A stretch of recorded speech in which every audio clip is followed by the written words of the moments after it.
अगर आप भी चाहते हैं राजा बाबू ऑफिशियल चैनल का आप तक वीडियो ऑडियो पहुंचे तो इस चैनल को लाल बटन दबा के सब्सक्राइब करना न भूलें। जब तक सूरज चांद रहेगा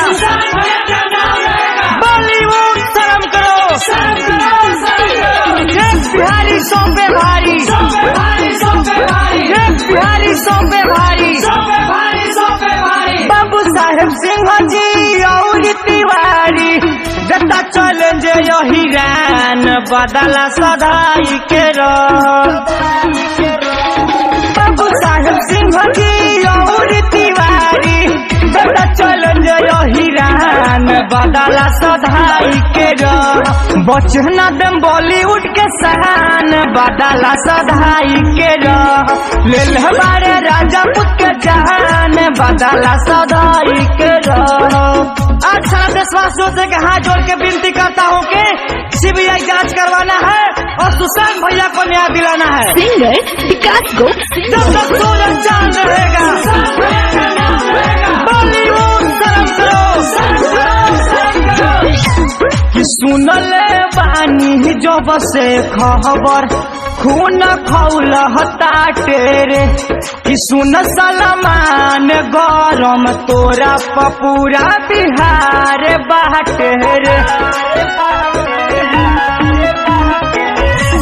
कि सुनले बानी जब से खबर खून खौल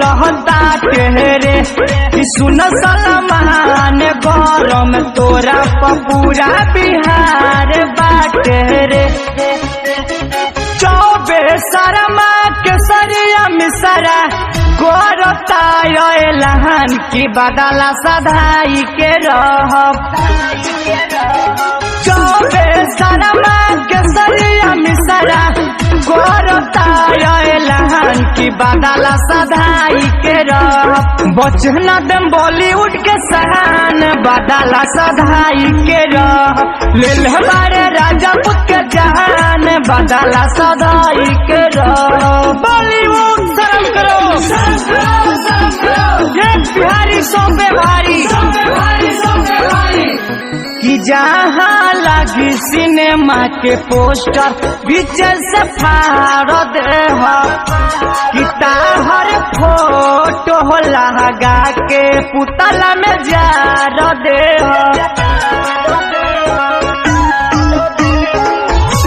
कि जहाँ वहाँ लागे सिनेमा के पोस्टर बीच से फाड़ दे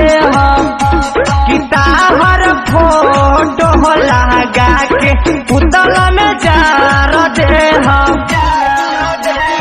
सूरज विकास गोपर रजनी यादव कदे तोरा पर सहान बदला सधाई के सूरज विकास गोपर रजनी यादव कदे तोरा पर सहान बदला सधाई के बचना दम बॉलीवुड के सहान बदला सधाई के ले हमारे राजा पुत के जहान बदला सधाई